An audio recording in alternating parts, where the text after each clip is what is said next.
Welcome to the MAX Material Requirements Planning training session. I'm your Exact Americas trainer, Vince Stefanetti. In this session, we're going to show you how easy it is to start implementing MRP in MAX. Now we're going to cover all the basics and as well get into more detail as we move along. Don't be worried if you know little or nothing about the module. We're going to start at the beginning and explain everything. It is important to know that you have a complete set of documentation in PDF format installed with your MAX system. You also have an online portal that contains a knowledge base and many other resources. You can gain access to the portal by navigating to https://customers.exact.com. If you do not yet have access to the portal, be sure to contact your customer advocate so you can get a username and password. Alright, so let's take a look at what we're going to learn in this session. We're going to go over some basic theory of MRP. We're going to cover the setup requirements. We're going to show you how to use MAX prior to MRP. We're going to show you how to do planning and scheduling with MRP, reviewing MRP output, and how to use the inquiries and reports. The MRP module can help prevent overbuying as well as shortages from occurring on the shop floor only if your bills of materials and inventory control are very accurate.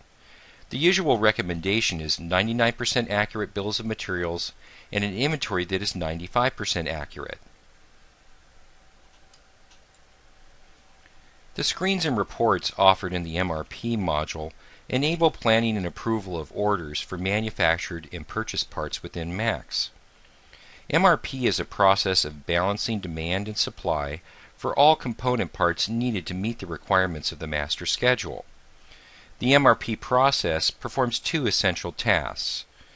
It reschedules existing orders to meet changes in the current demand, and it initiates new orders, order signals, or planned orders, if required, to balance supply with demand.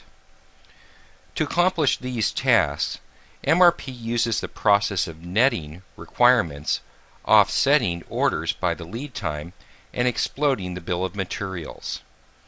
Netting in MRP simply refers to the calculation of net available inventory for a part. This is beginning on hand plus scheduled receipts minus independent demand minus dependent demand equals the net available. Now note here, when considering pseudo parts, netting omits the on-hand quantity from the calculation. A negative net available amount indicates a part shortage. When shortages occur, MRP either reschedules an existing open order to cover the shortage or creates a new order to meet the demand. The due date of the component parts order is calculated through backward scheduling. This process simply offsets the date in which the order is needed against the parent part's lead time to ensure the component's arrival by the date of the estimated shortage. This is time-phased requirements planning. Whenever an order is rescheduled or a new order is created, the demand on the parts components must be changed accordingly. The system does this automatically by exploding the bill of materials for the order and updating the requirement dates for each component part needed for that order. Each time the MRP explosion option is requested, all parts in the system requiring rescheduling are reviewed by the system to determine if further action should be recommended to the planning staff. This is the net change. Most companies begin by running the MRP explosion weekly and then eventually move to a daily run. But this will depend on your business requirements. The system also provides the option of running a regen MRP explosion. This option deletes all previously suggested planned orders and refreshes the database so that a new explosion can be run. This helps you take advantage of changes to order policies, lead times, or product structures. Okay, now let's take a look at some factors concerning MRP, their inputs, and things that influence the MRP explosion. Now, fundamentally, the MRP module is a scheduling tool. It determines orders already released and detects when an order is out of phase with when it is actually needed. MRP has the ability to recommend rescheduling existing orders and suggesting new orders. So the MRP module accomplishes these goals by accessing information from all the other parts of the whole system. The key ones are the master schedule, bills of materials, your on-hand inventory balances, the status of open orders, lead times for components, the order policy, which determines how parts should be ordered each time an order is required, and order qualifiers, like minimum, maximum, and multiple order quantities. Okay, now let's take a look at the different factors involved in setting up MRP. The first of which is the part type codes. If you recall back to our bill of materials training session, we went over part type codes in detail, but now we're going to take a look at them in regards to MRP. Now just a note here, although there are many part type codes, the main ones that most will use are M, master scheduled, A, normal manufactured, and B, normal purchased. Now here's a diagram of the part type codes, and it shows whether Max is going to plan orders for them or not. M part types, which are master scheduled parts, there are no planned orders created. However, for A and B part types there are. C and D, no. Phantoms and pseudos, no. Bulk manufactured and bulk purchased, no. Okay, so let's look at some of the other factors that influence MRP and that you need to set up. The first one is the reorder point. Now the reorder point is the value associated with the Max part ID that specifies an inventory level below which inventory for that part must be restocked. The reorder quantity is a value associated with your part IDs that specifies how many units of a part ID should be reordered to restock inventory. Now the order policy actually determines what logic MRP uses when calculating order quantities for new orders to be placed for a particular part. Now you need supervisory rights in order to change an order policy if orders exist for the part. Now keep in mind that MRP is only going to calculate for those parts with a part type code of A, B, or S, pseudo. Order qualifiers are the on-hand balance, your minimum order quantity, maximum order quantity, multiple order quantity, the safety stock, the reorder point and reorder quantity, and the period days. Now you could specify parts to be firm planned, and what this means is that any order generated for that particular part will be firm planned. Now what that does is it effectively prevents MRP from rescheduling an order for a part that is firm planned. Now the exception to this is if you're using discrete order policy, and we'll cover that a little bit later. Now safety stock is the amount of inventory kept on hand for unplanned usage, such as scrap, breakage, changes in demand, or delivery variations. You specify this value in the Part Master Inventory tab or in the MRP detail. Keep in mind that this needs to be in bill of materials units. The periodic days is the number of days in the period for an order policy of P, which we're going to cover shortly. Now the planner ID may be associated with the part using the Part Master or with manufacturing orders using either shop order maintenance or MRP detail. This is useful because the planner ID actually shows up on the order navigator, which we'll be covering shortly. Now the chart that you see here is a diagram that is going to show you the order policies along the top. That's lot for lot, weekly, discrete, time phase reorder point, fixed, order, and periodic days, and the associated order qualifiers and whether they have effect in the order policy.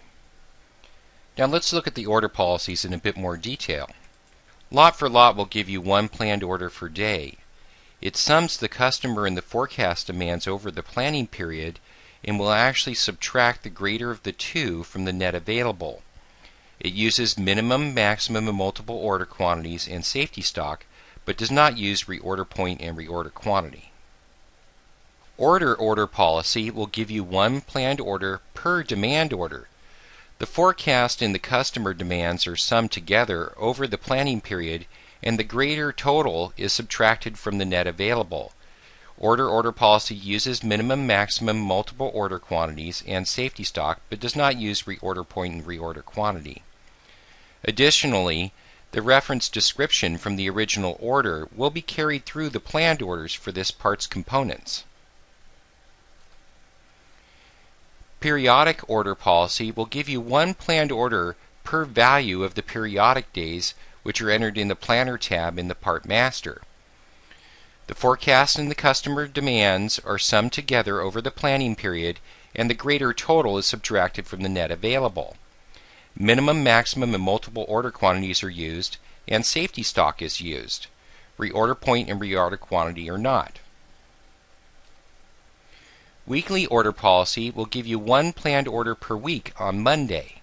The forecast and customer demands are summed together over the planning period, and the greater total is subtracted from the net available. It uses minimum, maximum, and multiple order quantities and safety stock. Discrete order policy will give you one planned order per demand order. Forecast demand is ignored and only customer demand is subtracted from the net available. It does not use the minimum, maximum, and multiple order quantities. It does use safety stock. Additionally, the reference description from the original order will be carried through to the planned orders for the parts components. Fixed order policy will give you one planned order per day. The forecast and the customer demands will be summed together over the planning period, and the greater total is subtracted from the net available. It doesn't use any of the order qualifiers. It uses the larger of the reorder point and safety stock as the value for the minimum, maximum, and multiple quantities. Time phase reorder point will give you one planned order per day. For forecast and customer demands, they will be summed over the planning period, and the greater total is subtracted from the net available. It doesn't use minimum, maximum, and multiple order quantities. It does use safety stock, and it does use reorder point and reorder quantity. Now, when the net available falls below reorder point, an order is planned for the reorder quantity. If the net is still less than the safety stock, another order for the reorder quantity is planned. You want to use this method for min and max technique. Okay, now let's log into Max and see where these items are actually configured. We'll start with bills of materials. You can see here we're in the Part Master, which is accessible through Activity Part Master. In here you'll see the several tabs that are presented in this dialog box. Now, as we went over first, part type code is very important. MRP plans for master scheduled, normal manufactured, and normal purchased. On the Planner tab, we have the Planner ID, the order policy, and your manufacturing and purchasing lead times, your reorder point, reorder quantity, and your safety stock. Under Inventory, we have reorder point and reorder quantity, which are duplicated here, and the safety stock. You can also make a selection of the part type code here. Going back to the Planner tab, you can specify whether the part is firm planned or not. And for Order Policy P, you can select the order policy there and then enter in the periodic days. Okay, now let's take a look at how you can use Max in an unplanned mode, meaning that you haven't fully implemented MRP yet, but you're preparing for it. Now, Max allows you to add customer demand in sales order processing, add shop orders and release them immediately,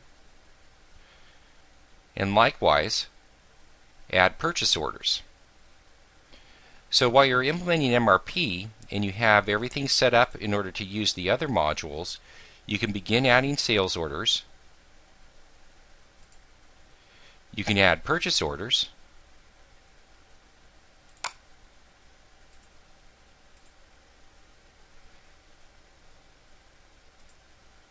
and you can add shop orders.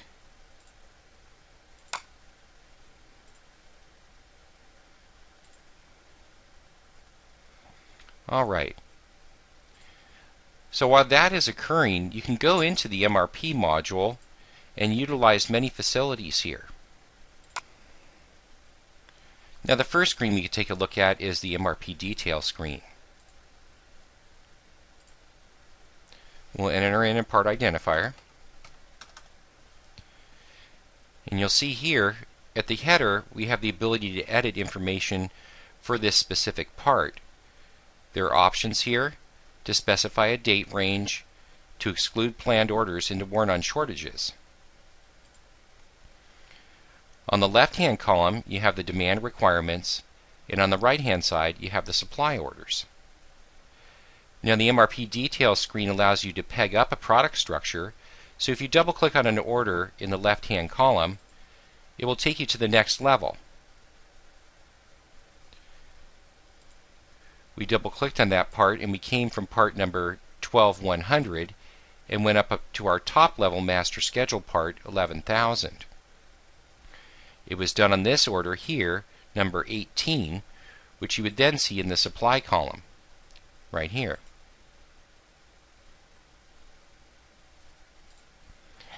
Now, if you double-click on the right side, in the supply column, this will take you to what's called the Order Navigator. Now, when MRP runs, it produces planned orders.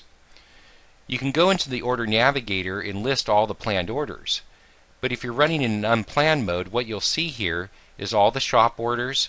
If you have requisitions, you'll see them here as they'll be released. You will not, in an unplanned mode, see planned orders or approved planned orders.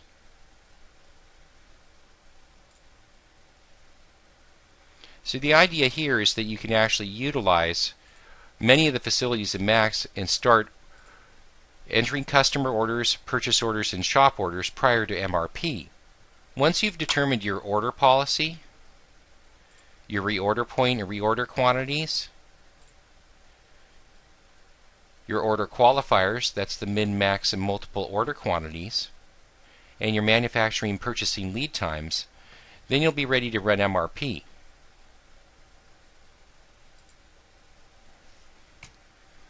Okay, now let's take a look at how you use MAX.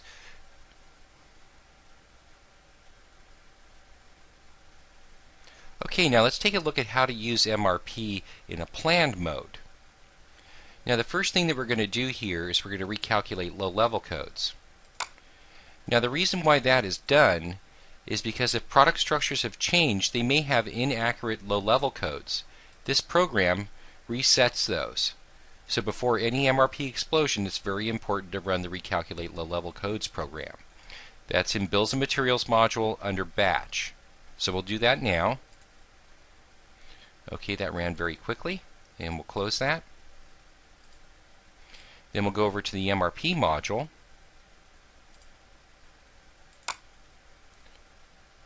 And we'll go to Batch.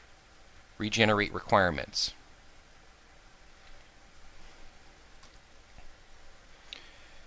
Now, the Regenerate Requirements program is used to delete unapproved planned orders which were created in a previous MRP explosion run.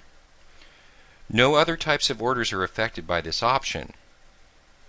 A regeneration clears out old data, status 1 planned orders, which may no longer reflect the current status of your business.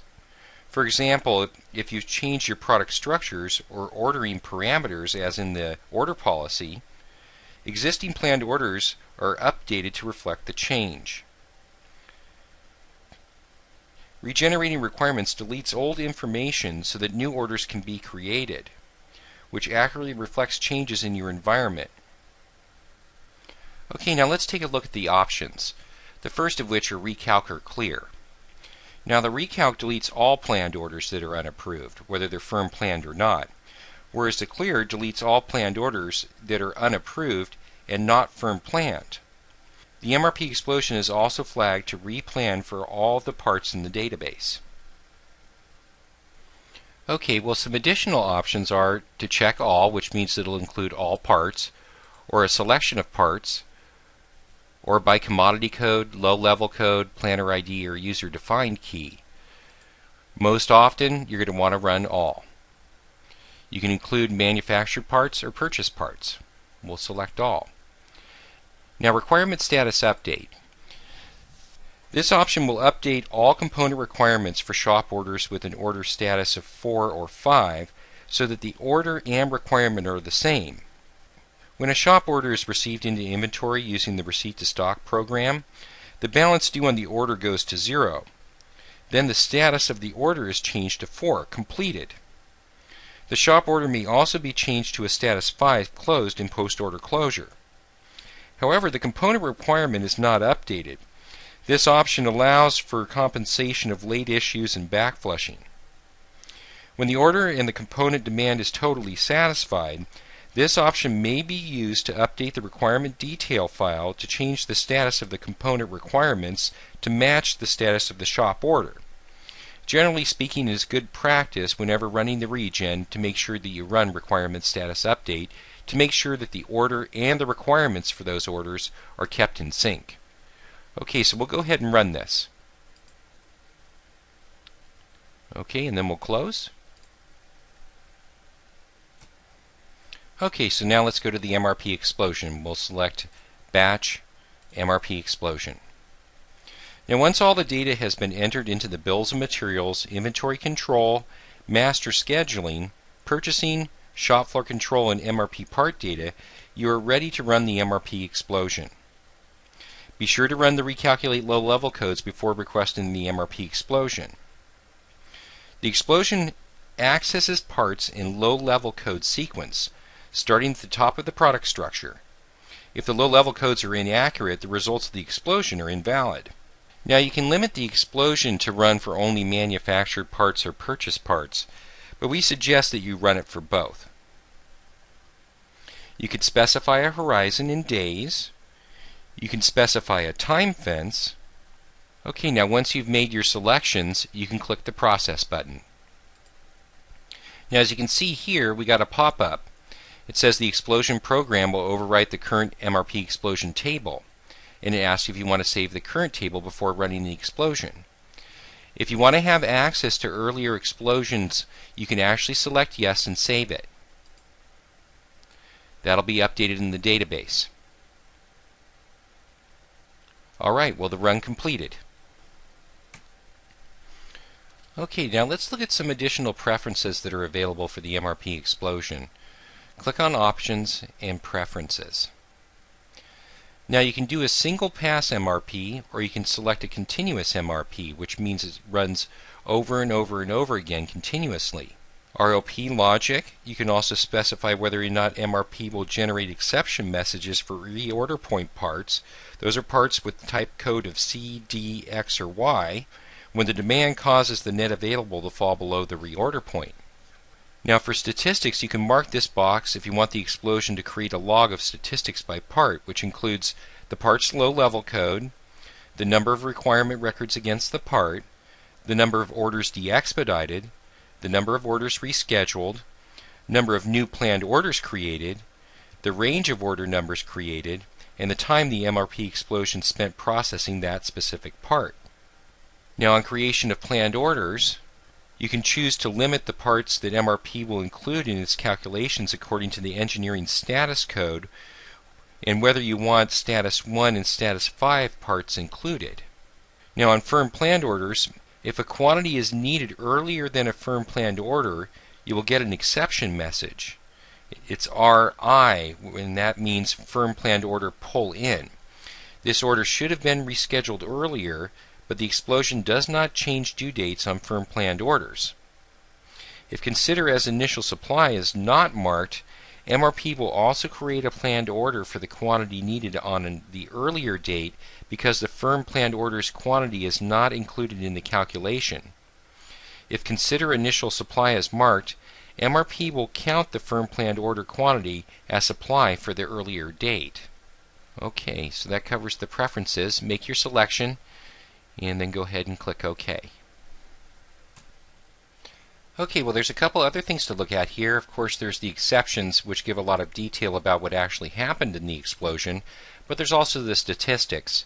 We had selected earlier to include those in the preferences, so we'll go take a look at those now. So I'll click on the statistics, and you can see we're presented by this report here, this dialog. And what it does is it'll list the part ID, the description, the low-level code. It will give the requirements, if the order's created, the first and the last order number sequence for a particular part. And you can actually print this and evaluate it if you want to. It'll give you the result of the explosion and so on. So if you set that preference to include these statistics, then you can evaluate them here to look into further exactly what happened with the explosion. Okay, so let's take a look at the exceptions. Now if you click on this button here, you'll be presented with the Planner Action dialog box. I'm going to close that real quick because I'm going to show you also here that under Activity, Planner Action, it appears here too. But clicking the button here after the MRP explosion will give you the exceptions or the Planner Action report for the current explosion run. So I'll click on Query here, and let's see what we have here. Now, it's going to list the order number, whether it was rescheduled or not, give the MRP need date, the due date, and it gives this exception message here. Now, these are the important ones that you want to put some attention on to evaluate what to do about the orders. If you double click, it'll give you the type, which is the short description, and then the long description here. If you don't like to have the long description here, or the exception message, you can go up to Options and click Preferences and change that to just show the exception type. You can check to autosave, and you can show unhandled items only. That means that if you check OK and you've evaluated this and have completed the evaluation of that particular order, then when you select this option, it will only show the ones that you have not evaluated. And you see that one disappeared. Also, if you double click on a part number, it will take you directly to the MRP detail to drill down further and see exactly what the situation is on a particular part. Remember also that you can peg up if you're at a lower level by clicking on the demand requirements here. Okay, now let's quickly go over these exception messages. I'm going to go back to Options here and take the long description. Okay, and let's take a look at what these actually mean, or what the universe of these actually are. So, DE stands for Order was de-expedited. Now, de-expedite means to reschedule the order to a date of 12/31/2030, or the current last day of the shop calendar. This means that the order is never needed, but can't be automatically deleted.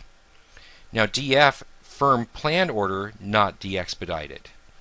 This order is not needed, but firm planned orders cannot be de-expedited by the explosion.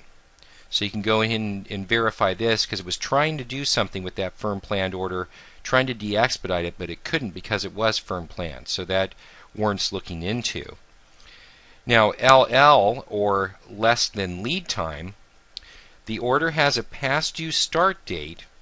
A new planned order was created with a start date equal to the order due date minus the part lead time earlier than the system date. Now, this order should be expedited. NA stands for Negative Available in Window, Pull in Order. At the end of the specified stability window, there was not enough supply. Supply needs to be pulled into the window area.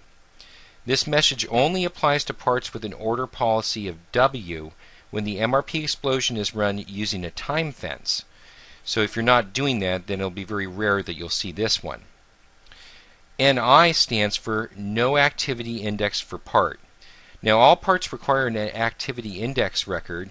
The activity index records are created when the part is added or when the low-level codes are calculated. So this is giving a warning that there's something wrong with the table because this particular record was missing. Rare as it may be, this is actually available in there to specify whether it may have been omitted for some reason or another or deleted somehow. Now, PA stands for Positive Available in Window. Push out order. At the end of the specified stability window, supply was greater than needed. Now, the order can be rescheduled later. This message only applies to parts with an order policy of W when the MRP explosion is run with a time fence. Again, this may be a rarity. Now, RE stands for Order was rescheduled. You're more than likely going to see this one more often than a lot of the other ones. And the current due date on this order was actually changed. So you may want to investigate why that was.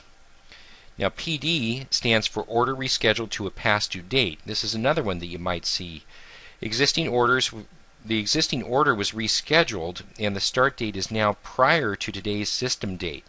This order should be expedited. Now, RI stands for Firm Planned Order Pull In. Now this order should have been rescheduled earlier, but the explosion does not change due dates on firm planned orders, so you may want to investigate about what the explosion was trying to do there by looking at the MRP detail. Now RO stands for firm planned order push out. Similar to the one above, the MRP was trying to reschedule it, but it couldn't for a particular reason. Now, you can see the ones that I have up here. I have some that say couldn't de-expedite firm. I would want to look into why. Couldn't pull in firm. Less than lead time. And let's see if there's any others here. Below reorder point. That's another message that might appear. Okay, but that was all the exceptions that I have here in my training database. You may see the other ones, and there's a reference of all these in the documentation, so if you see a message here that you don't understand, then go ahead and look it up in the MRP documentation, find out what it is, and then you can drill down to the MRP detail from the exception message screen here that we're on, and take a look at what actually was occurring. Alright. Okay, so let's say that we've gone through and we've evaluated all our exceptions here and we've made the appropriate corrections. The next thing you may want to do is you may want to go through and begin approving the planned orders that MRP produced. The way that is done is by going to Activity, going to the Order Navigator. Now we went over this briefly earlier, but if we want to evaluate the MRP output from the current explosion, we can uncheck Approved and Released and say we want to just look at purchase parts. We can uncheck Manufactured and run the query, and it's going to give us all the purchase parts and all the planned orders for those purchase parts as a result of the explosion. Now you can see here we have the order number, the part ID, whether it was firm planned or not, what the order quantity is, the current alternate BOM or routing, if there is one, and lot and serial information if we happen to have employed that. It also gives us the part description and a lot of other information here. Okay, but let's go back and take a look how we actually simply approve an order after the MRP explosion. Now you can see these two columns here. We have approved and released. Okay, we're dealing right here with planned orders that are status 1, which means that MRP has created them. If we click on Approve, that means that this will move to status 2. And you can see our order type here. Now if we approve this order by checking the box and we click Save, it changes from a planned order status 1 to an approved purchase requisition. Now for purchase parts, when you go through here, you can go through and approve them all and produce the purchase requisitions. After that's been done, you would go over to the purchasing module and you would go into the purchase schedule. You would select approved and query that, and all the approved planned orders for purchase parts will then appear here. It's a 4 series order, type of PR, status 2. You can evaluate them in the purchase schedule and then drag and drop them onto purchase orders, or go ahead and release them.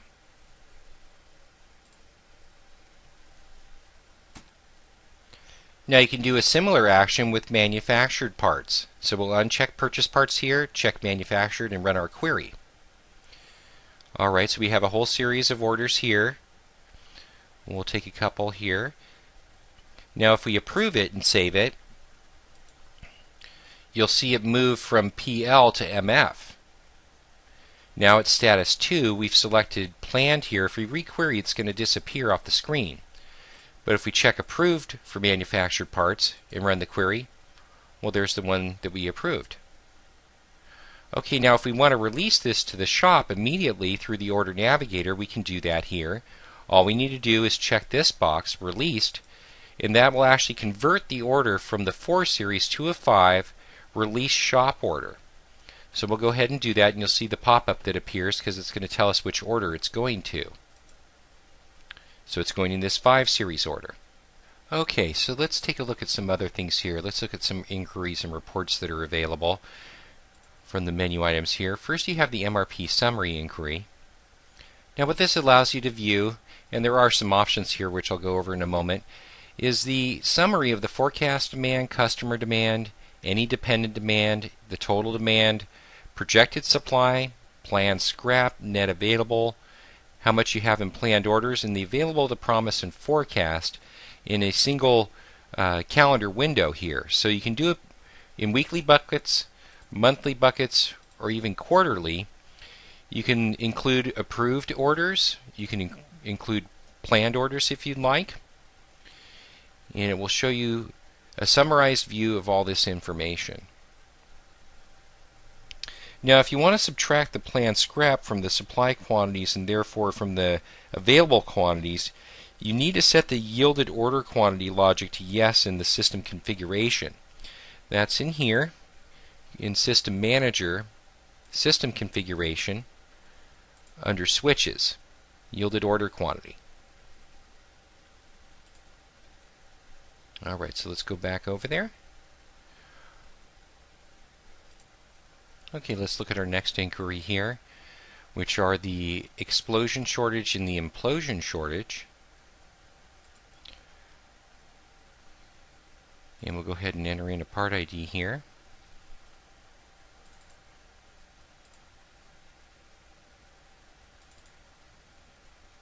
And we'll run a query. And you can see we just did a single level explosion in weekly buckets here, but it's showing us the available quantities and if there was a shortage or not. You can see out in this week here we have a shortage because it's highlighted in red. If we wanted to show only negative parts, we could do that. And it's going to show us where our shortages are. We could bucket them monthly if we want to, or even quarterly.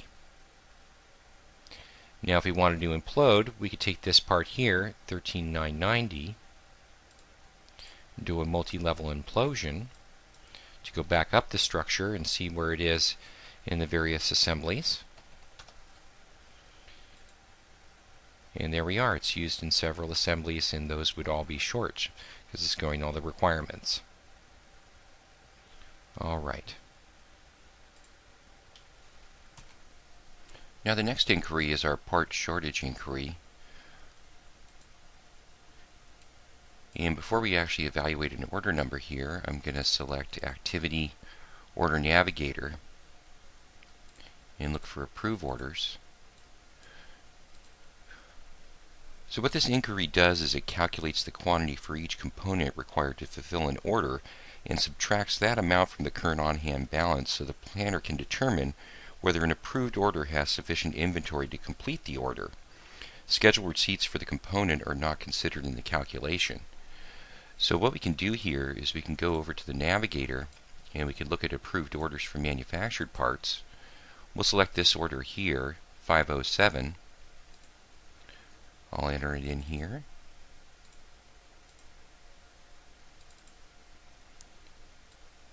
And as you can see here, this one can be built. Has sufficient on-hand quantity of the component and there's no shortage. Okay, now let's take a look at the items that are available on the Reports menu. I'll select Report, and you can see we have several here.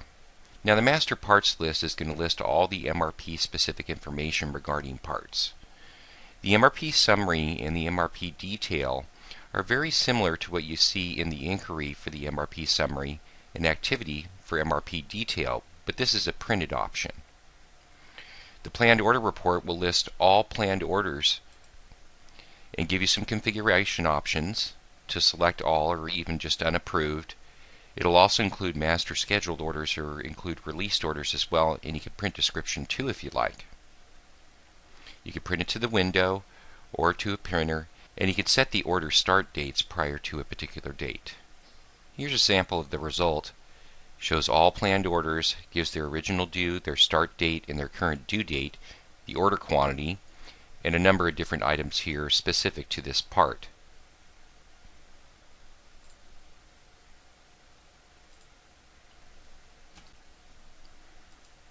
Now the explosion and the implosion shortage reports are printed options much the same as the explosion shortage and implosion shortage inquiry. If you want a printed version of these explosion and implosion shortages, select these items here. Now our next report is the net available analysis. Select report and select net available analysis. Now you can select by part ID range, and you can sort by part ID in a number of different items here. We'll do a selection here.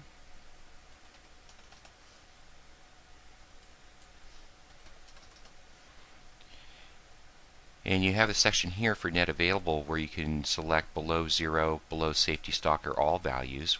We'll select all. We'll put 4 weeks on the print horizon.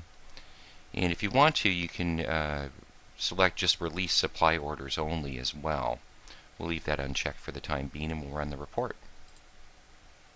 Now as you can see here, it gives the part identifier and some specific information regarding the part, the lead times, the yield, and the buyer or planner ID. Gives the min-max multiple order quantities, issues and sales year to date, safety stock, the current on hand, the current required, what supply orders are available, and what the net available is at the end of that.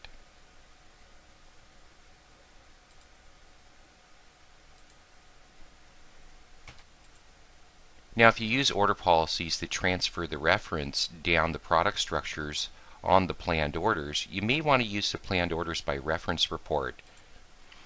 This allows you to choose a reference, all or specific, give a due date range, and even print description too if you'd like, and to select all or unapproved orders. The report is going to show you the reference, the part identifier, the planned orders, their due dates, lead times, and the order quantities.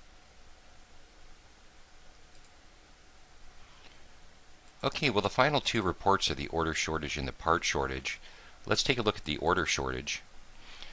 Now this report will give you a true net available for sales orders, master scheduled orders, planned orders, and shop orders based on the actual requirement date for the component, or sales order line item / order combination. The requirement date is the current due date of the order less the lead time for the part. So you can select all orders, a range of orders. You can select all orders, a range of orders, or a specific individual order list. You can include make or buy parts. You can show only short negative parts. You can select components issued complete with a due quantity of 0. You can include status 1 supply orders, status 2 supply orders as well. You can also choose to list supply orders prior to a given date. Now here's a sample of our output. You can see the parent part is listed here, and then it will list all the components and the supply orders if you decided to show them. It will show you what's on order, what's currently allocated, the on-hand available, and the future available.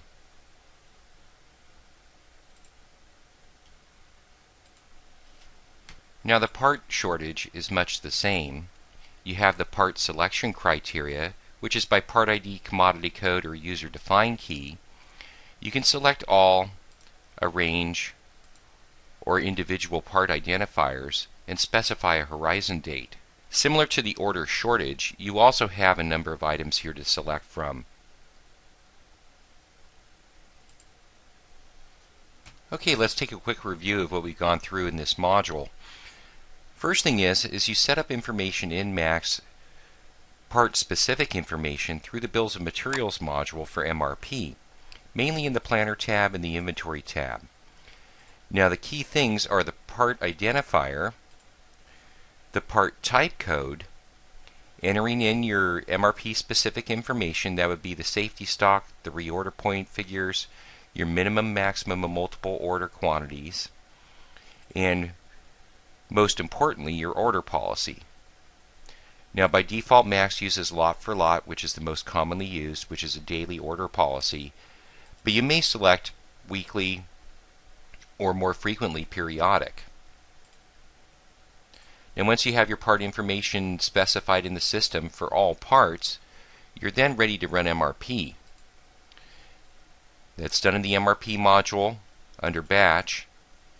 Prior to that, you want to run low-level codes in the Bills of Materials module. But once you've done that, you go into MRP, You run regenerate requirements, which clears out all the planned orders status 1, and then you run the explosion. Once you've run the explosion, you can view the exceptions.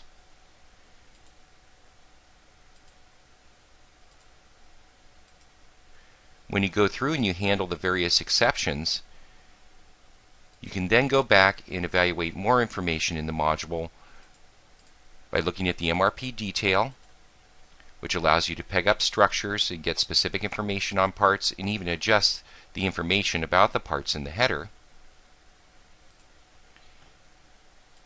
Then you can use the Order Navigator to approve orders and release them.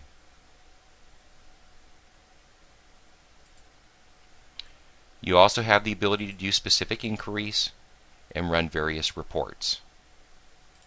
Now let's take a look at what we learned in this session. We went over some basic theory of MRP.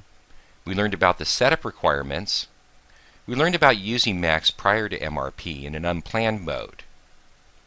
We learned about planning and scheduling with MRP. We learned how to review the output of MRP, and we looked at all the inquiries and reports. Now you do have some additional resources. You have the Max documentation PDF files, which are available through the System Manager document links. You have additional documents in your server when the Max system is installed. You have the customer portal, you have professional services, and your customer advocate. Thanks very much for attending, and we hope to see you in the next session.